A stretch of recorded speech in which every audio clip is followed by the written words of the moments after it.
Desa Kamal yang terletak di Kecamatan Kamal, Kabupaten Bangkalan, Madura, adalah desa dengan luas wilayah yang menempati 2,75% dari total luas kecamatan. Desa ini terbagi menjadi 5 dusun dan 7 rukun warga, serta dihuni oleh 8.048 jiwa. Sebagai salah satu desa yang terus berkembang, Desa Kamal menyimpan potensi besar untuk membangun masa depan yang mandiri dan berdaya saing.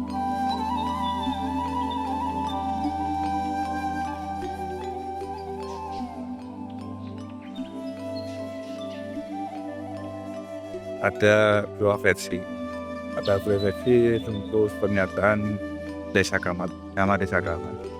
Yang pertama, menurut sesepuh sebagian warga tokoh masyarakat yang sudah lama tinggal di Kamal dan lahir di Kamal, nama Kamal itu diambil dari beberapa tahun yang lalu. Orang Kamal itu senang beraneh. Jadi mata pencahariannya masyarakat Kamal waktu itu memang sebagian besar nelayan. Itu memang sangat ramai sekali. Sebelum ada ferry, masyarakat Kamal itu membawa hasil panennya ke Surabaya menggunakan perahu. Dari hasil panennya itu mereka beramal diinfokan ke masjid, yang sekarang terkenal dengan Bait Maul. Mungkin dari versi yang pertama. Untuk versi yang kedua, karena Kamal ini sempurna. Kamal itu bahasa Arabnya sempurna. Kalau Sansekertanya asam, pohon asam. Jadi dulu di sepanjang ini menurut yang lebih lama lagi, yang telah terjadi lebih lama lagi, kata Kamal ini berawal dari banyaknya pohon asam yang berjejer di sepanjang Desa Kamal. Jadi mulai dari Pulau Puan ini sampai sekarang tentunya masih ada beberapa pohon yang memang sangat tua pohon asam itu, sampai ke daerah Jalagatra, daerah Batu Koron itu banyak sekali pohon asam. Mungkin waktu zaman dulu sebelum ada pemisahan antar desa, mungkin satu pesisir ini mungkin Kamal kan. Sansekertanya memang Kamal itu pohon asam. Tapi menurut bahasa Arabnya, kata Kamal itu sempurna. Kemudian menjadi desa yang sempurna sesuai dengan istilah Arabnya. Sejarah Desa Kamal itu ada beberapa versi. Yang saya tahu, versi yang diyakini oleh masyarakat di sekitar pesisir itu, Desa Kamal itu dahulunya Kademangan.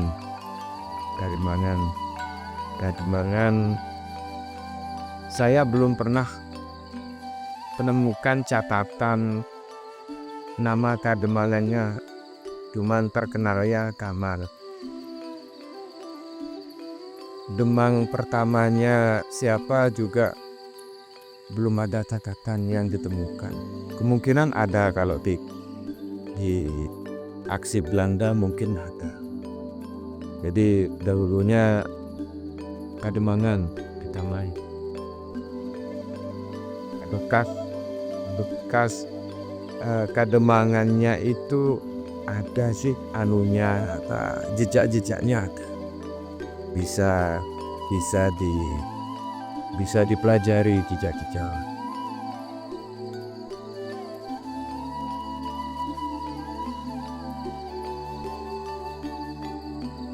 Ada beberapa budaya paling kuat itu di daerah pesisir, terutama di RW 1.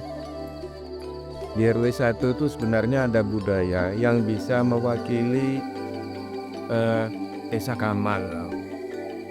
Jadi di RW 1 dulunya terakhir itu diadakan tahun 1988. Itu terakhir diadakan karena ada kontroversi masyarakat yang berkeyakinan budaya tersebut menyimpang dari agama, dan masyarakat yang berkeyakinan budaya dan agama itu terpisah. Nama budayanya itu rokat. Kalau di bahasa Jawa sedekah bumi mungkin ya, tapi kalau bahasa sini rokat. Jadi rokat itu menyelamati desa dengan cara kita sedekah laut. Rokatan itu kalau zaman dulu, zaman sebelum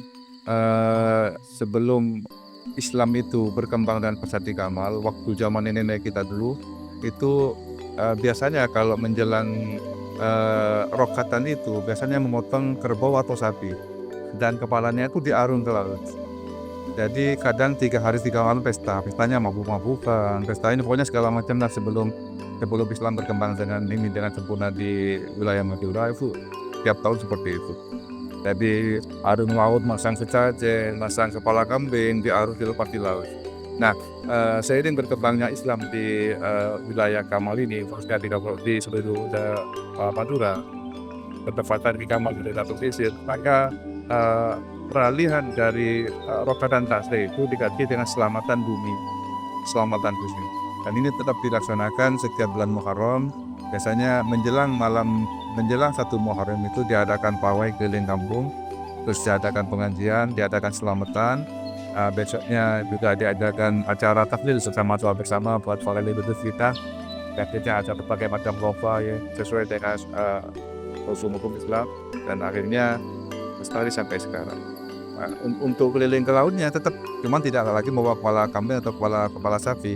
Kita cuman sholawat dan sambil keliling pakai perahu di sepanjang Kamal.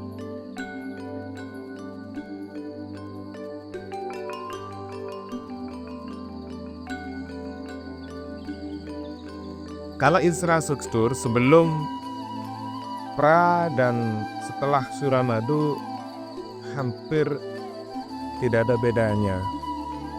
Jadi infrastruktur yang ada di Desa Kamal khususnya itu hanya sifatnya itu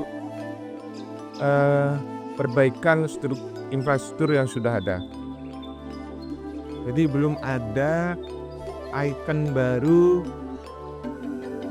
yang ada di Desa Kamal khususnya ataupun Kecamatan Kamal pada umumnya. Karena sebelum berdirinya Suramadu, Desa Kamal merupakan pintu gerbang dari Pulau Madura. Jadi semua yang masuk ke Madura, mulai dari kabupaten terjauh atau yang terdekat, 4 kabupaten itu masuknya pasti lewat kami. Jadi perekonomian masyarakat Kamal pada waktu itu memang sangat jaya sekali. Jadi semua warga yang dari luar Kabupaten Bangkalan, berbondong-bondong datang ke Kamal hanya untuk mencari nafkah. Itu sangat luar biasa sekali. Perekonomian sangat berputar 24 jam, feri itu tidak berhenti. Ada mungkin 16 sampai 20 kapal yang berjalan setiap harinya. Dari ujung sampai ke Kamal itu tidak pernah berhenti. Tidak ada mata malam, 24 jam non-stop. Pasti ada orang yang mau nyebrang ke Surabaya ataupun dari Surabaya yang akan ke Kamal. Nah, pasca berdirinya Suramadu, sedikit demi sedikit feri yang dulunya melayani penyeberangan Kamal Ujung sudah berkurang. Sampai sekarang tinggal 2. Dan orang-orang yang berdagang mengandalkan penumpang feri sekarang sudah pada tutup usahanya. Tinggal sebagian ojek sama perahu sekarang yang masih aktif, karena kapal feri sekarang aktivitasnya mulai jam 7 pagi sampai jam 6 malam. Jadi setiap masyarakat yang perlu menggunakan fasilitas perahu. Jadi pasca berdirinya Suramadu memang dampaknya sangat besar sekali bagi masyarakat Kamal. Sehingga sebagian besar masyarakat Kamal yang awalnya mata pencahariannya entah itu supir atau sikam beca ataupun kuli yang di kapal, dan sebagian besar usaha tuku di sepanjang pelabuhan itu pada gulung tikar karena dampak adanya Suramadu. Sehingga mereka sekarang beralih ke berangkat jadi mencari tenaga kerja di tempat lain seperti ke Malaysia, ke Arab Saudi atau kemana. Seperti itu. Dampaknya sangat luar biasa sekali.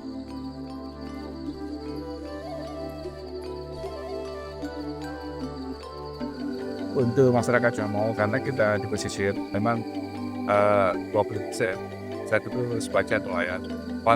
Nelayan di masyarakat Kamal itu tidak full mencari ikan, tapi musiman. Begitu musim ikan masuk, masyarakat Kamal sebagian ada yang nelayan, dan kebanyakan profesi tukang juga menjadi alasan sekarang, karena masyarakat Kamal sebagian berada di luar negeri. Mereka rata-rata pemuda-pemudanya banyak yang berlayar ataupun kerja di luar negeri. Akhirnya mereka kembali lagi dengan membawa hasil, dan sebagian tukang-tukang sini nggak langsung. Jadi tukang sangat banyak juga di Kamal, dan usaha lainnya adalah pedagang.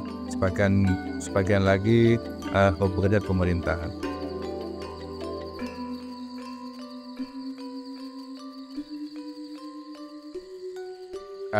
Memang untuk era digital kita harus mengikuti perkembangan zaman. Mau tidak mau kita harus belajar. Dengan berkembangnya teknologi yang semakin canggih, kita dituntut untuk bisa mengikuti perkembangan zaman agar kita tidak tertinggal. Jadi tinggal kita memberikan penekan kepada SDM sebagian masyarakat kita agar mau belajar terkait dengan perkembangan zaman agar tidak tertinggal.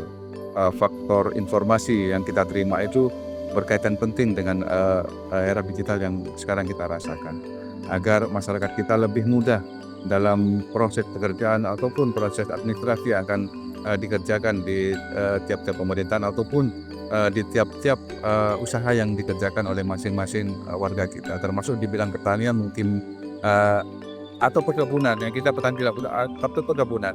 Kita mempunyai kelompok perkebunan, kelompok wanita tani yang mungkin dengan teknologinya yang semakin berkembang, kita tidak perlu menyiram, tapi kita main dengan digital mungkin bisa dimanfaatkan buat masyarakat kita.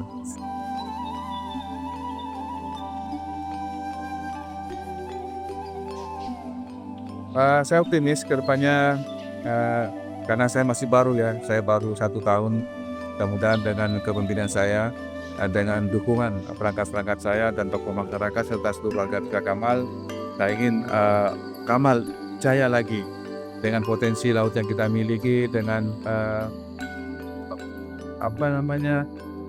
view laut yang kita miliki, entah itu dari Suramadu ataupun dari Surabaya yang kalau malam memang sangat bagus. Harapan saya potensi laut yang kita miliki dimanfaatkan dengan sebaik-baiknya, sehingga meningkatkan pariwisata sebagai PAD bagi Desa Kamal ke depannya.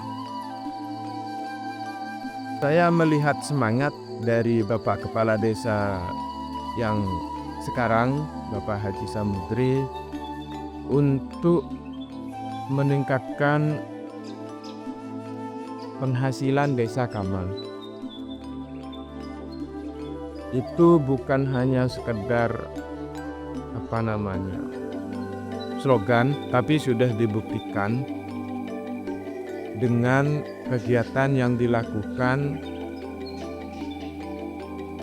selama 1 tahun terakhir ini.